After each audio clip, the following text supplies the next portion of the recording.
Welcome to another episode of the J&J podcast. I'm Jamie, This is Jameson. and we've also got our boy Zacharias with us. I'm kidding. Zach, say hello to the people. What's up, everybody? No white man stuff on this intro this time. Just what's up? How's it going? Oh gosh, his real name isn't Zacharias either. It's Hezekiah. That's insane. Zacharias. Zacchaeus. That's his name, Zacchaeus. Yeah. That's what Zach is short for. That's insane.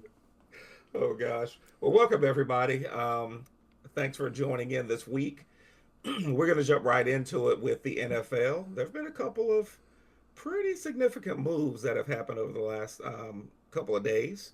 And Jameson, you want to talk about Jalen Waddle to the Broncos? I mean, it's like Miami is really cleaning shop. Like, Yeah. what's up? Complete rebuild for Miami. I was sitting at work today and I saw the Adam Schefter alert, Ian Rappaport alert.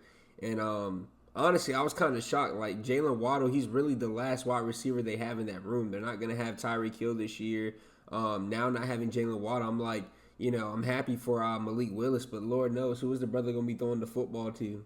Right. But here's what I'll say. The Denver Broncos, they were a game away from making it to the Super Bowl last year. So the fact that, and mind you, they did that without Bo Nix. So now you're going to have Bo Nix back healthy, still going to have one of the top defenses in all of football, Sean Payton as the coach. Now adding Jalen Waddle to that wide receiver room. I've been saying that for the longest. Like we said that on multiple weeks throughout the podcast this past NFL season. It was like the Broncos were very good, except sometimes we doubted their receiver room because it was like if they weren't getting the ball to Cortland Sutton, they were cooked. Like they had no really other go-to receiver option. So now the fact that you're now gonna have Cortland Sutton and Jalen Waddle, that's a disgusting wide receiver duo for Bo Nix going forward. So I think it's a really good move for the Denver Broncos. They gave up a first-round pick. I think it's actually gonna be pick number 30 this year.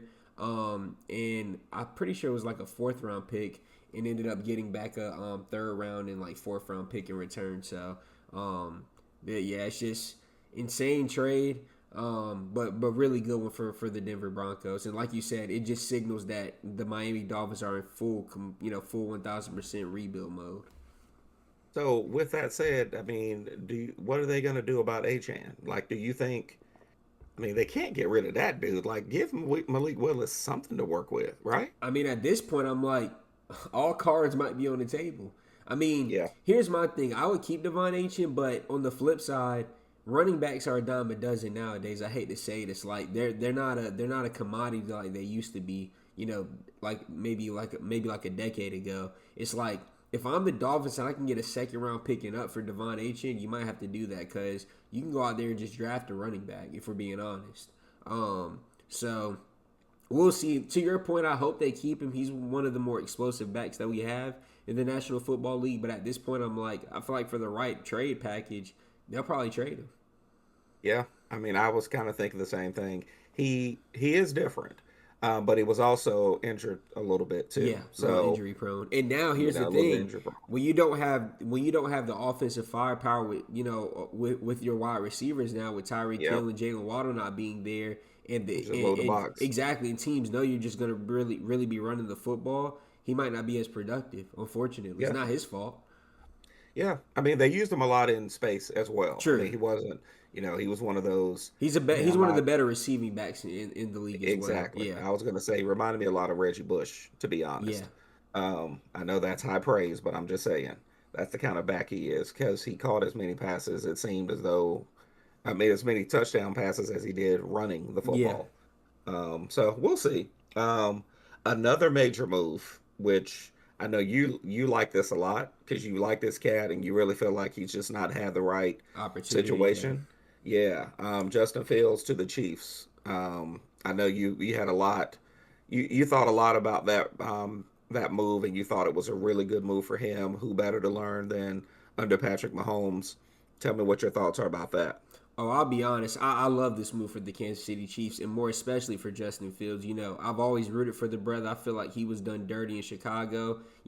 Thank God for them. It's worked out now with Caleb Williams, hopefully. We saw flashes of that this past year, but Justin Fields has always been a really good quarterback, and it's like, I'll be honest, his last year, you can't judge. He played for the New York Jets. I mean, literally a poverty franchise. So I'm not even going to hold this last year against him. But now with the Kansas City Chiefs, people forget Patrick Mahomes is coming off an ACL injury. So now, instead of you having to rush him back and just maybe try to even draft a quarterback and throw somebody else in there, it's like now Justin Fields can come in, learn the offense. Say Justin Fields plays the first 4 or 5, games of the season and can go 3-2 before Patrick Mahomes gets back. That's the perfect situation. And now, to your point and what we were kind of raving about yesterday is, what better quarterback from Justin Fields to learn from than Patrick Mahomes? And now people also forget Eric Bieniemy is once again the offensive coordinator for the Chiefs now. So I think he'll be able to cook up some really nice schemes for Justin Fields. And I think this is a place where he can learn, go there, be a really good backup. And who's to say Patrick Mahomes doesn't get hurt again or something like that? Now you have a really good backup quarterback that you can feel comfortable with going forward, and he can continue to develop. And hopefully, honestly, how I view it is he could do the Malik Willis route. You saw what happened to him this past year. Was able to back up Jordan Love, got his opportunity, and now finally got his bag and a starting opportunity again. So I think literally Justin Fields can do the exact same thing. Well, here's what I'll say. Because you said he's always been a good quarterback. To me, that kind of remains to be seen, simply because he hasn't been put in the right situation. But here's what I will say. If he stinks it up in Kansas City, then it's him. He might be done. I'm sorry. Yeah, he might be done. That, to me, that's going to say, yeah, it's on him. If get your passport ready, buddy. I'm serious. Like, UFL, here I come. I didn't even say CFL. If he's under the tutelage of Eric Bieniemy, with all the offensive weapons and all the weapons, like this is one of those you gotta show up or shut up. I think he'll produce though. Yeah, I hope he does. For him, I hope he does. I really do. I just think he's been put in some really bad situations. Last thing I forgot for us to touch on, because we didn't last week. This also happened. Kyler Murray to the Vikings. I forgot all about that. So I'll let you give your thoughts and I'll give mine. I don't really have a lot of thoughts yet. I mean, I'll be honest. That for me is a wait and see. Yeah. I think it can be mutually beneficial for both parties, but I just don't know. The last picture of Kyler Murray that I saw was not a good one. Yeah. It just reminded me of. I mean, I hate to say this, but it reminded me of watching like Super Mario running and and never really completing any good passes. That's the last, thing that was etched in my mind about Kyler Murray. So I'm just kind of in a wait and see mode with Minnesota. I think it's a good landing spot for him. But it just remains to be seen for me. No, I completely agree. And I think honestly he can go in there, hopefully, ball out, play well. I guarantee you Justin Jefferson's happy though, because last year that brother had 3 touchdowns. One thing about Kyler Murray is he's going to air the football out. He might turn it over a little bit, but I think now this will be good for Jordan Addison, Hawkinson, Justin Jefferson. They'll actually have a quarterback that's not just going to, take 5-yard plays every time. Like, he can actually air the football out. And honestly, this puts a lot of pressure on J.J. McCarthy, because it's like if Kyler Murray comes in here and balls out, you're done. Oh, I agree with that part. You're absolutely right about him airing the football out. Yeah. They will get touches. For sure. Like, again, he's the shorter Kirk Cousins. Yeah. But no, and I'll say this for Kyler Murray too. It's a 1-year deal. So it's one of those things where it's like he has pressure on him as well. You go in here and stink up the joint, you might not get another starting opportunity. You know what I'm saying? Right. So it's like he needs to take advantage of it. And really, I hope for Kyler Murray he can stay healthy. Because I feel like when he's healthy, he's still one of the more explosive quarterbacks we have. And, now with the right playmakers in place, I think he can actually make some noise. But to your point, it remains to be seen. Yeah, agreed. Yeah, Kyler Murray is the only player that makes it look like backyard football, that video game. Anyways. Literally. Moving on to the NBA. First, shout out Pablo Sanchez. First topic on the docket for the NBA is that the Lakers are on a 6-game win streak. I know that makes both of y'all happy, but Jameson, start us off. Oh no, I'm over the moon. And I'll be honest, the 2 wins that we just got back to back against the Nuggets on Saturday, and then the win we had against the Rockets last night might have been 2 of our biggest wins of the entire season. And here's what I'll say. It's not even just the box score. It's like we're actually trying on defense. DeAndre Ayton, I don't know if the brother trusts me. The brother didn't listen to the podcast, but I feel bad. I was calling him Kendrick Perkins last week. The brother has come to play. I mean, the last 2 games, he has been the difference maker defensively. He's been able to, he wasn't able to completely shut down Jokic, but he made timely plays down the stretch of that game. The fact that we even won that game in overtime just says a lot, shows a lot of poise. And honestly, even Luka said it after the game. Our last 2 games against the Nuggets and the Rockets have both felt like playoff atmospheres, like Game 7 type atmospheres, and we won both games, and we've done it, starting off on defense. And I'll say this. LeBron is fully bought into his role. LeBron is the third option. Even J.J. Redick talked about it after the game last night. When LeBron's our third option, we're at our best.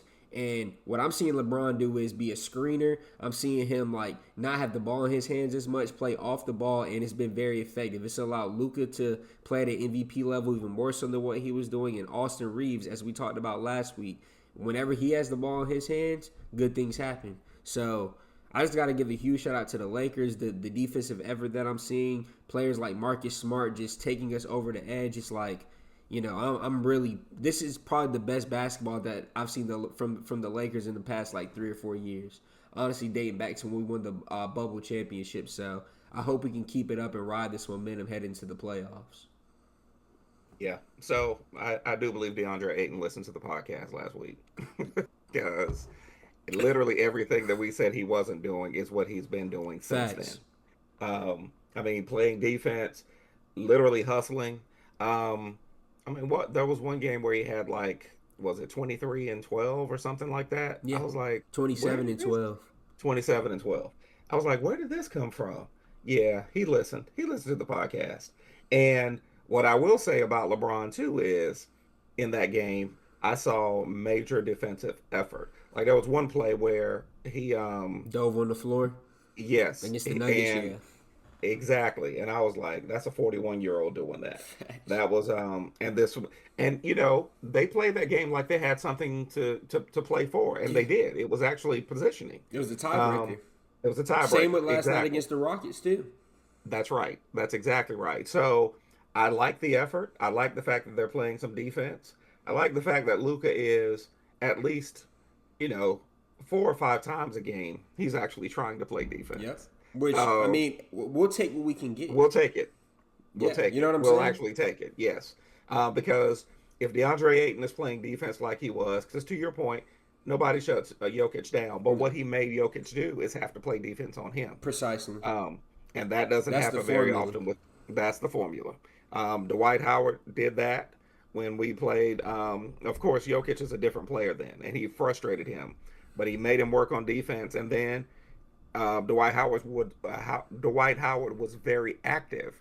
He was catching lobs, and he actually made Jokic play defense, and that's what DeAndre Ayton has actually been doing. So I like where we are. I like what I'm seeing, specifically on the defensive end. I like the fact that Rui has also bought into his role coming off the bench, and again playing defense at least half of the game, but he's going to hit those wide open threes. Facts. And the other thing that I will also say is, because we talked about it, and when the trade went down, or the free agency thing happened with Luke Kennard. The trade at the trade deadline, yeah, at the trade deadline, exactly. When we ended up picking up Luke Kennard, you were like, Dad, I really like this. I was like, yeah. It's okay. He's been a difference maker, man. But he is actually there are some things that I'm seeing, because he's not just a standstill shooter, a catch and shoot guy. He's actually driving the ball. He plays defense. He makes effort plays on defense. I've seen several plays where he's made extremely good passes. Yep. So and Dad, he is an X factor. To add to that, we joked about this. He might be the first sharpshooter that's ever come to the Lakers and still remember how to shoot. And actually stayed a sharpshooter. Yeah, he came in leading the league in 3-point percentage, and he's still leading the league in 3-point percentage since he got to the Lakers. In the past, you've had players come and be sharpshooters, and by the time they leave, they're terrible. By the time they leave, they're Ben Simmons. I don't understand. It's true. And so far, find some wood to knock on. Pause. Um, he has been exactly what we would hope that he'd be. Yep. And he didn't regress. He didn't forget how to shoot because most times that's what happens with the shooters that come to the Lakers. And I'm telling you, come playoff time, having somebody like him, because that also hurt us last year. We didn't have a guy like Marcus Smart that you can throw on Anthony Edwards or Shea, some of these top guards. And then we also didn't have somebody that was a consistent knockdown shooter that could help space the floor. It's like there will be times where if a team wants to go zone, you throw Luke Kennard in there, they're going to get out that zone really fast. You know what I'm saying? Or it's like even last night, like, you know what hurt the Rockets? They had terrible floor spacing. Like, literally all J.J. Redick did, I'm not saying all because, like, it was the players as well, but J.J. Redick's formula last night was we're going to double team Kevin Durant every time he touches the ball and force somebody else to make a wide open shot. And they couldn't. And they couldn't do it. Like, you know, he was kicking it out. Jabari Smith hit a couple, same with Reece Shepard, but outside of that, it's like when you have a Min Thompson, players like that on the floor and there's no spacing, like teams can take advantage of that. That's what we did last night. Yeah, they did the Elliot Cadeau on the Min Thompson. We literally held the Rockets to under 100 points, which is insane. They're like a top 10 offense. Absolutely. And to your point, in the playoffs, you got to hit open shots because they're going to be few and far between. Exactly. So when you have them open, you've got to hit them, and you got to have somebody who's capable. So I like that. I like that pickup for that reason. I'm going to move on because we'll stay here and talk about the Lakers for the rest of the day. Jamison, Luka MVP? I'll say this, and I just honestly haven't brought it up on the podcast the last month because I'm like, I don't want to sound like I'm just a biased Laker bandwagon, but it is baffling to me how Luka Doncic is not being talked about for MVP right now. I mean, when you look at the numbers he's putting up, he just won Western Conference Player of the it was either the month or the week. I know Bam won it in the East. But I'm like, looking at what Luka has done over the last 2 to 3 weeks more specifically, and even before that, he was already leading the league in scoring. But it's like the Lakers, he's increased his defense. He's not turning the ball over. And look at his shooting splits. Like, he's shooting insane shooting splits from the field, from the mid-range, 3-point line, free throw line, the whole nine. It's like, and here's the big thing. The Lakers are winning. We're the 3rd seed. So I'm like, I don't understand how he's not being talked about. Like, I get it. Shea has been consistent the entire year, but so is Luka. I mean, Luka's literally leading the league. He's averaging 33 points. He's almost averaging a 33-point triple-double. Like, that is unheard of. And we're winning games. So I'm not saying he's going to get MVP, but he definitely should be in the discussion. And if he keeps playing like this, why would you not give it to him? Oh, I agree. Listen. And what's funny is he was our prediction coming into the season before it even started. That's right. Yeah. Now we're gonna sound like homers, but the truth of the matter is he's backing what we said. Facts. Like, he's cashing the check that we wrote. Yep. Thus far, and so I think he just needs to stay consistent because from my perspective, Shea has had all the consecutive 20-point games. Yep. But let's just be honest. In most games, 10 of those are free throws. Facts. I mean, so that foul bait. No comments. And even Jokic, Jokic too. And even Jokic too. Jokic missed a month and a half of hoops. So it's like we can't Luka. I think Luka's missed a couple of games. I don't even think he's missed 10 games this year yet. So it's like Shea has. Yeah, facts. Shea has missed time recently. So I'm like, if those are the top candidates, and of course, Cade's my favorite player, but the Pistons have kind of been on a dry spell the last couple weeks. So it's like, when you factor all that in, and we're talking about someone who's been consistent from the start, like, Luka's putting up the same type of numbers. It's just the Lakers are winning now. So I don't know why he's not in the MVP. Like, no one's talking about it. Like, the national media, I don't understand why they're not. Well, before we move on, I want to get Zach's input about, the foul baiter. Well, I was just going to say Jalen Johnson is who he's got to compete with, Luka being that for the MVP. I don't know about Shea or anybody else. It's Jalen Johnson. Jalen Johnson? What? Yeah. Dad, Kobe's 81? Hey, it's out the mud. We're Sean McCann. Sean McCann. Kobe's 81? It's the J&J podcast. Oh god, That's crazy. So I guess we're gonna put a crown on your head, Zach. That's what we're gonna do Yeah, I'll take one. for this podcast. That's what we're gonna do. Yep. That was crazy, man. Party City one, please. Right, Burger King. Oh no, not that one. Not that one. That's crazy. Stay away from that one. Stay away from that one. Yeah, Shay. No comment. Okay, No comment. that's what I thought. Yeah, we're Hawks fans again. With that being said, with the Hawks 10-game winning streak, Jameson, talk about that. No, honestly, I've been impressed with the Hawks. It's like they made some trades at the deadline. Of course, they lost Trae Young, lost Luke Kennard, but I think them adding Jonathan Kuminga has been a really good pickup for them. And I even watched the game last night. Like, we talked about this that earlier in the year, even before they started rolling. Like, the Hawks have a really good roster on paper. They finally been able to put it all together, and they have an identity. It's like Dyson Daniels has been amazing. Nickeil Alexander-Walker, the brother had 41 last night. What's insane is, from a stat perspective, he's hit more threes in a game as of last night than Shea ever had. I'm not just hating on Shea. I'm just saying, like, the way he's been playing basketball, like Nickeil Alexander-Walker.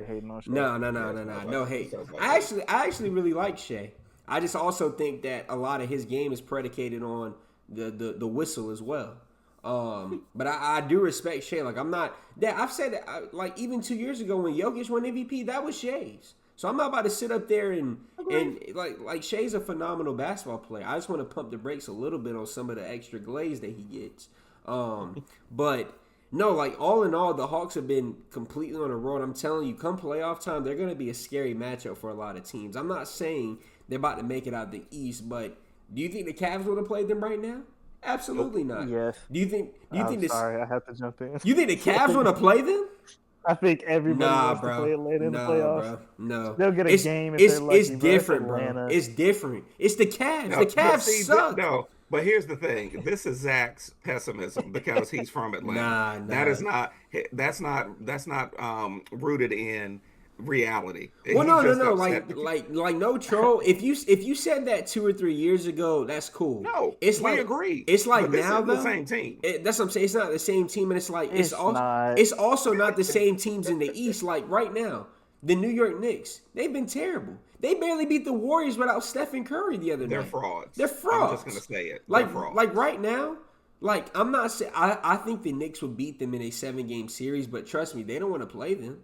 The Cavs, we know how the Cavs get come playoff times. We talked about that the last couple years. Donovan Mitchell seems to fade or get hurt, and Lord knows we've seen what James Harden's done in the playoffs. So I love the brother come regular season, but I'm like, they're a tough matchup for a lot of teams because they can defend. They have a go-to superstar level player in Jalen Johnson, and they're well coached.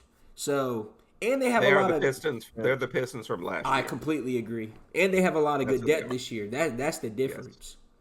So, Zach, stop being pessimistic. You actually have a good team right now. History repeats itself, sir. They're going to be in the play-in again. Play-in is crazy. They might win. They're the 8th seed right now. They're going to get in the play. They might be 7th seed tops. So if they're so as of right now, let me look it up real quick while you. Let's bookmark this. Let's bookmark this podcast because I hold grudges, and I will be the first to say I told you so. Well, let me ask you this. I'd love to get to that point, sir. We'll see. Let me ask you this real quick. I hope I'm wrong. If so come playoff time, don't the 3rd and 6th seed play, right? If I'm not mistaken. Right. So, right now, they're only a game back from the Heat, the Raptors, and the Magic. So, if they get up to the 5th seed, and they're playing... Who would they be playing? If they played the Cavs right now, first round, if they got up to the 5th seed, or even if they played the Knicks, that's a good first-round matchup, bro. That's good hoops, bro. And I'm telling you, them teams don't want to see them, bro. It's not going to be one game. I can tell you that. That's I think that both of those teams could potentially beat them? Yes, but I don't think that it's going to be a sweep or one and done kind of scenario. I think they're going to scare a lot of teams. I really do. Yeah. Because here's the thing: they're young enough and they haven't been there enough to not know what it is, to be nervous. Facts. You know what I mean? It's kind of like the Pistons a year ago. They were scaring people because they didn't know what they didn't know. They didn't know that there was supposed to be a lot of pressure, and I feel like that's kind of where the Hawks are. And agree with you that the history has been there, but I just see a different team. I think they Oh. oh God. So, anywho, um, yeah, we'll see how that plays out. But I like what the Hawks are doing. That's fair. Um, all right. Well, that wraps it up for the NBA. We'll move on to baseball with the World Baseball Classic. Can we get a recap on the U.S. versus Dominican Republic game, sir? Absolutely. So here's the deal, and I'm just gonna put him on Front Street for a second. Jameson was like, "Dad, they've got the strongest hitters. They got the strongest hitting lineup They were playing the in Spanish Avengers. no, no, no, nope, nope. I'm going to. You were like, I just don't know. We're that lineup of hitters is the strongest. And I said, Jameson, what negates good hitting? And he said, good pitching. And that's exactly what happened. I listen. I didn't know that it was going to be as close as it was, or that it was going to be a 2-1 game. But Facts. I will say, I fully expected because of the pitching. We have elite pitching, and And Paul by Skeens is we, easily the best pitcher in the world, by the way. I that's mean, what most I'm people saying. already said that going into it, but after that performance he But put after up in the that first 4 performance, to 5 innings, it's like it's yes, not up for debate, bro. It's really not. But and yeah, at that point, I knew we were going to win the game. yep. Between Um, him and then Mason Miller closed it out. That brother's special as boy, well.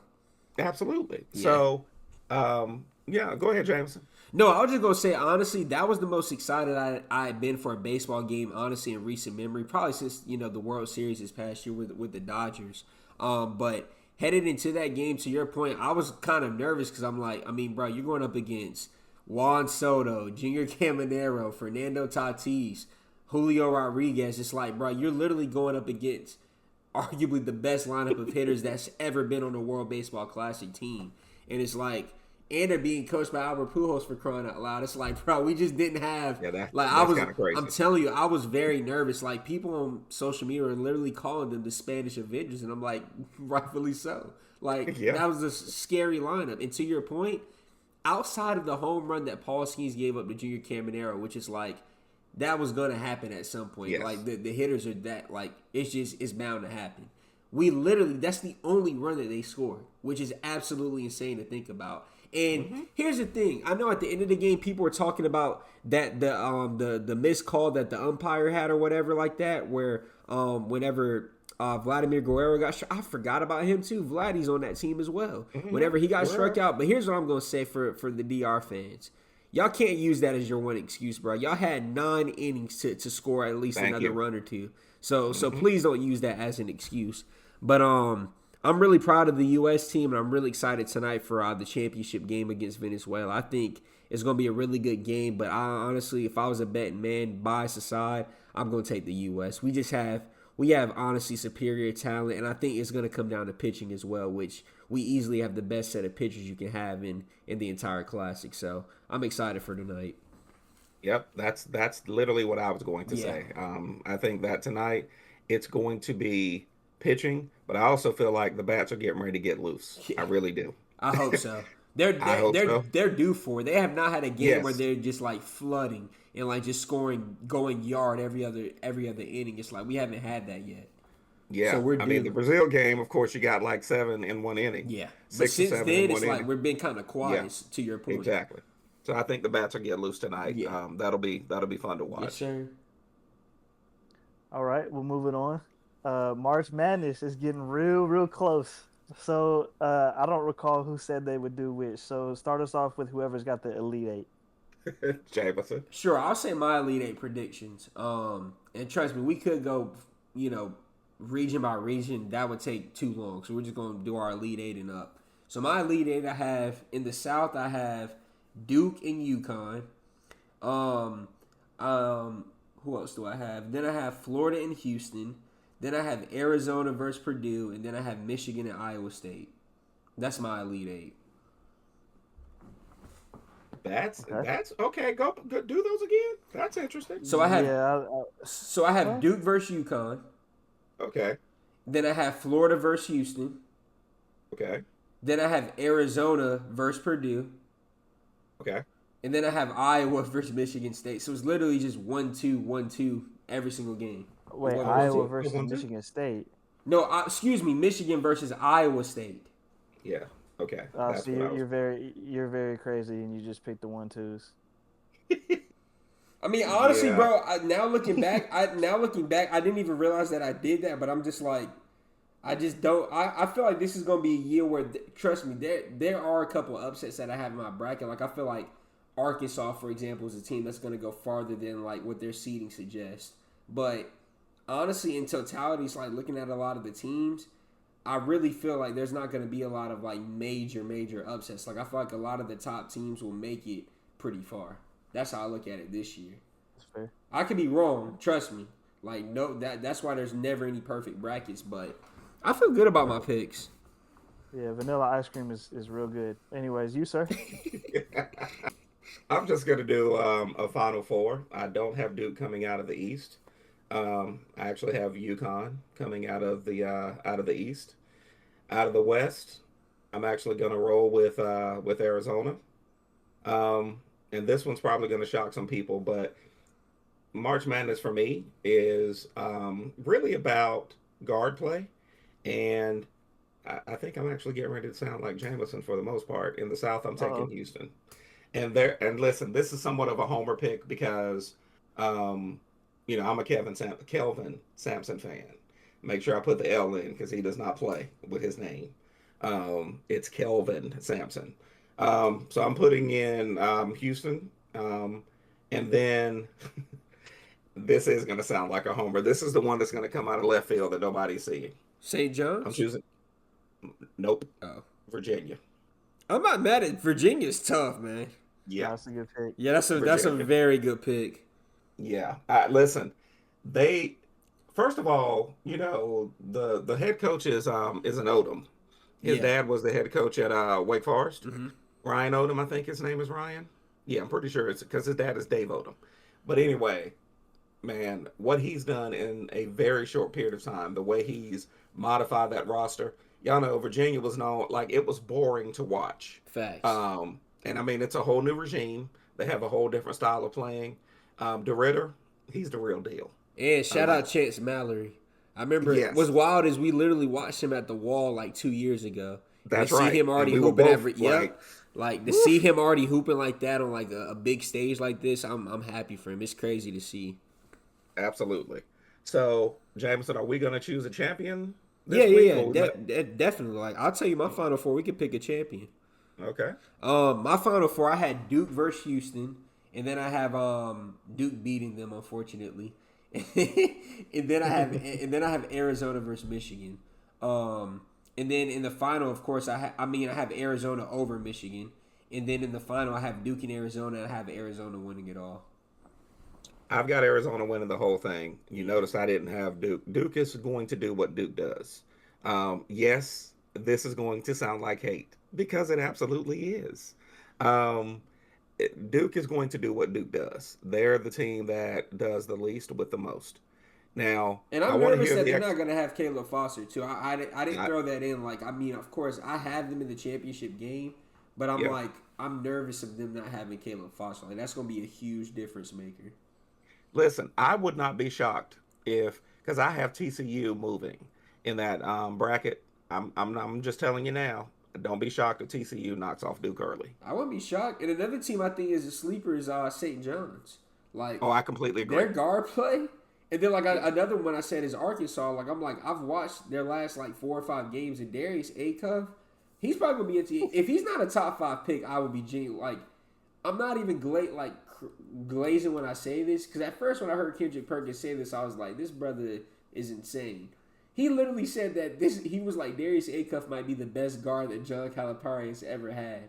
I was like, all right, bro, we gotta I'm like, brother, like the same John Calipari that had Derrick Rose, that had John Wall, De'Aaron Fox, Devin Booker.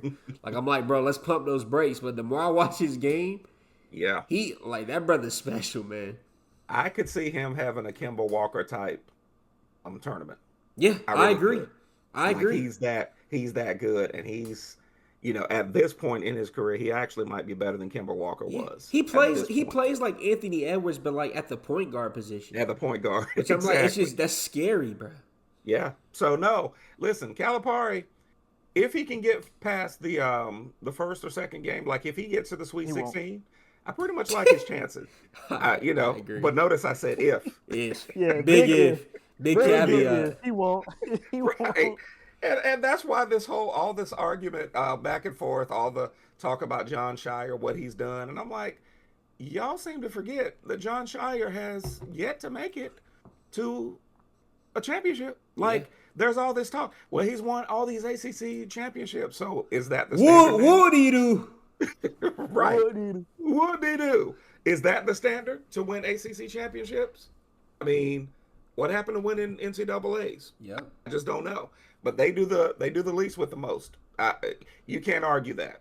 When you literally have, 5 stars coming off the bench, you had 6 or 7 dudes who went to the NBA and no championship. Yep. You got several of those this year, no championship.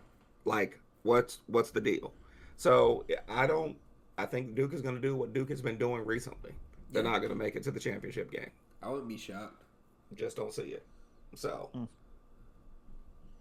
Well, we can wrap it up. Great episode. We'll wrap it up as always with moving the needle. Jameson, we'll start with you. What moved the needle for you this week? I'll make mine quick. It's not even really sports related, but my moving the needle was Michael B. Jordan winning Best Actor, winning the Oscar for Best Actor. Huge shout out to him, well deserved, and an elite class for him. He's been my favorite actor now for the past decade, and to finally see him get the respect and recognition that he deserved on the grand stage like that, it made me really, really happy. So huge shout out to Michael B. Jordan. Brother really made history. That's what moved the needle for me this week. That's a good move in the needle, Jameson. But I'm going back to sports. And mine is Caleb Wilson. Yes, again, Homer. Y'all know this. I'm a Tar Heel.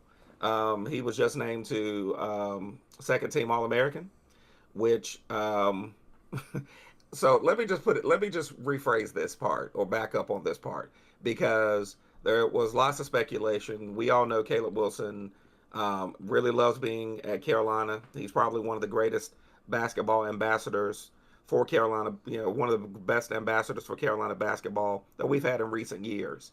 And a lot of people were speculating, well, with him getting hurt, he didn't have a chance to play against Duke and Cameron, didn't have a chance to play in the ACC tournament, won't have a chance to play in the, the NCAAs. And there are several things that, in order for you to have your jersey in the rafters, because he talked about being legendary, to have your jersey in the rafters, you have to have made either the first or the second All-American team. Well, he's on the second team. Even without him playing those last several games. And he borderline still could have been on the first one, for being honest. Debatable. Well, I wouldn't even say borderline. He probably still should have been on the first one. I agree. But, the argument can be made because of how many games he missed. Yeah, which is fair. So, yeah. So, my move in the needle is the fact that he still made the second team. And we can argue and we can certainly agree that he probably should have been on the first team. But to me, that kind of now negates the possibility. Not that I thought that it was ever possible, but it certainly negates the possibility of him probably coming back to try to achieve one of those things. He still could. Yeah, he could, but I think he should go and go to the league. Because, here's what I've always said. When you're guaranteed to be a top 3 to 5 pick, you got to go. Gotta go. You have to. Because it's here's what you don't want to do. You don't want to do, and I hate to bring her up, but you don't want to do what Flau'jae has done. And it's she should have left this past year. Her draft stock is plummeted now, given the way that she played. It's I love her, but I'm just saying, you don't. And I'm not saying Caleb Wilson would drop off. I think he would come back and do more of the same, if not be even better. But it's when you have a chance to go into the NBA. That's 99% of the player's main goal anyway. So when you have that type of chance that you're guaranteed to be a top 3 pick, you have to go. No question. Agreed. Totally agree. So that's my move in the needle, and that's going to do it for this week's episode. We appreciate everybody listening in. We'll see you back here next week. Same bad channel, same bad time.